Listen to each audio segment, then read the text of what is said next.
Bueno, ¿cómo están? Acá estamos en un segundo intento, porque en las primeras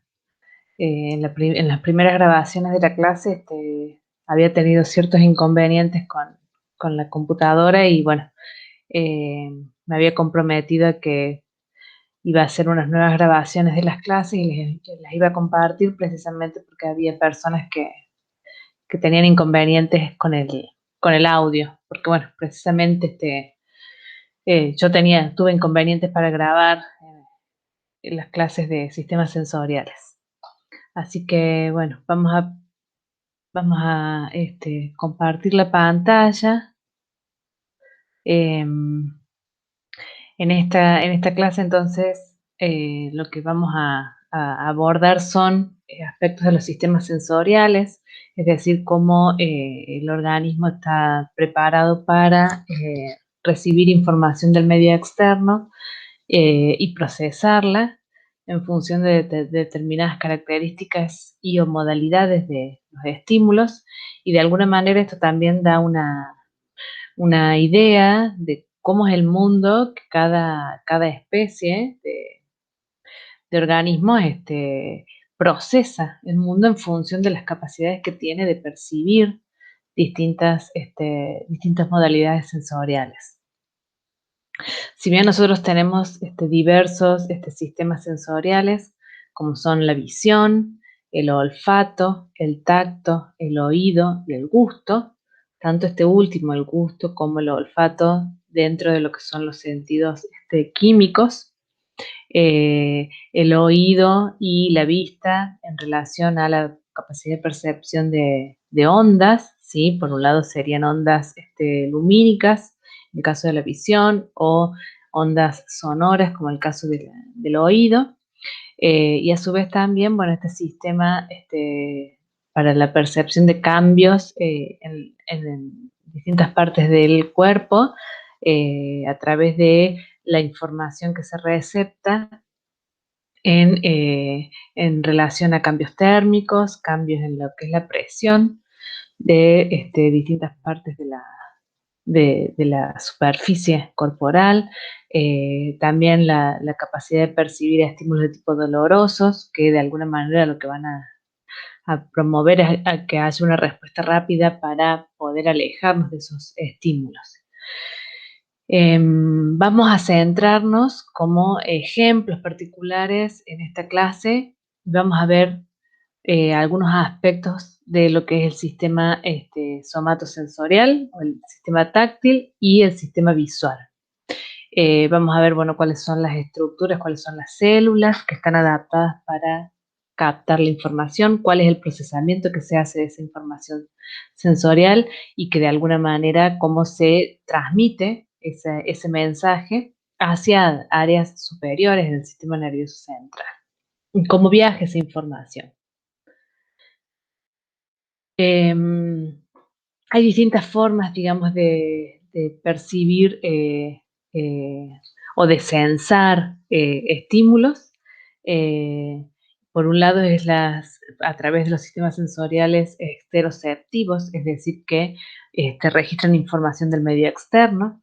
También tenemos la capacidad de recibir y de valorar permanentemente información acerca del estado general de, de la posición del cuerpo, la ubicación en el espacio, ¿sí? Y de los distintos movimientos que realizamos. Es decir, que hay un sistema de relevamiento de información acerca de la contracción muscular, por ejemplo, de los tendones, y esto estaría relacionado a lo que es la propiocepción. Y por último, la interocepción, que sería la información del estado de nuestros órganos internos o vísceras, ¿sí?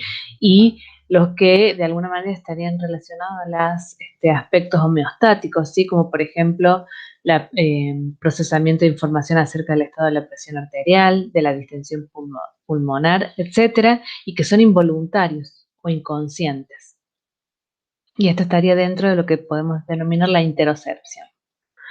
A su vez también es importante tener en cuenta de que nosotros tenemos una definición para lo que es una sensación, ¿sí? Que sería la etapa o la fase de fisiología sensorial objetiva, Es decir, el procesamiento de los fenómenos ambientales que pueden impactar en nuestros sistemas sensoriales, que a su vez también esto lleva a una actividad neural y una conducción y posterior procesamiento a nivel central de esta información. Y después tenemos toda una fisiología de tipo subjetiva, ¿sí? De esta información sensorial que ya ocurre a nivel central con la interacción o con el procesamiento de esta información sensorial objetiva y eh, la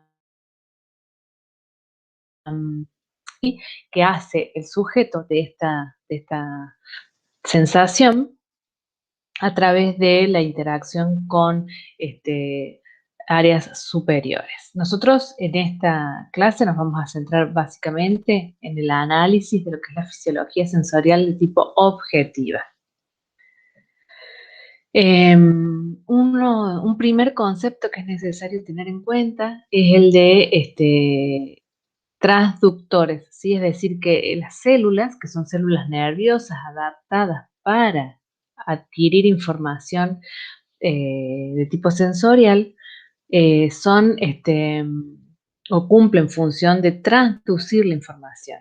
Es decir, que reciben información de determinada característica, como por ejemplo cambios en la presión de la superficie del cuerpo o son estimuladas por las ondas lumínicas en el caso del sistema visual, o son estimuladas por agentes químicos, como en el caso del sistema olfativo o del sistema gustativo.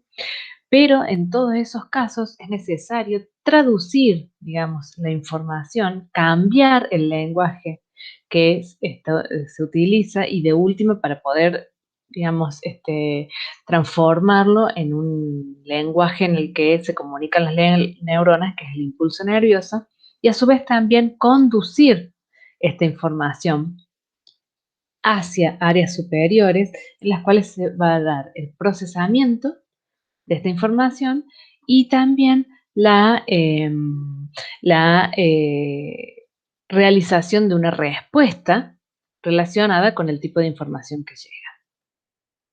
Las dimensiones básicas de una sensación son, por un lado, la espacialidad y la temporalidad.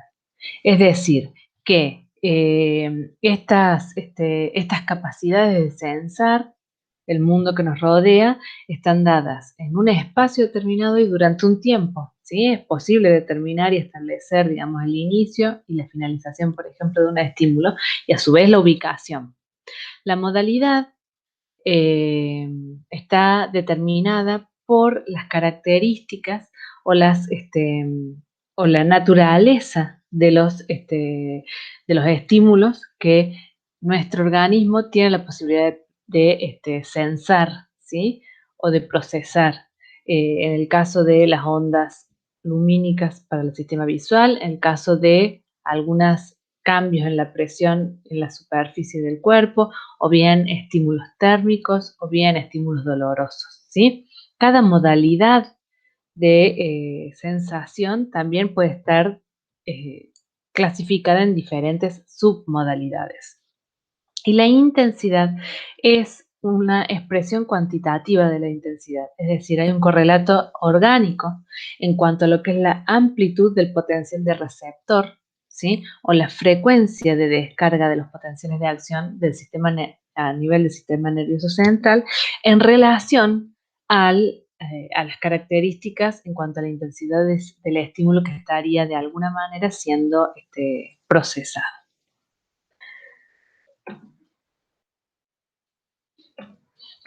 Las células sensoriales, entonces, en primera instancia son todas neuronas adaptadas, ¿sí? Es decir, que tienen las características de una neurona, en el sentido de que son polarizadas, tienen un área de recepción de la información, el procesamiento y de conducción y de transmisión de la información a través de un impulso nervioso. Pero a su vez también pueden adquirir determinadas formas y estructuras en relación al tipo de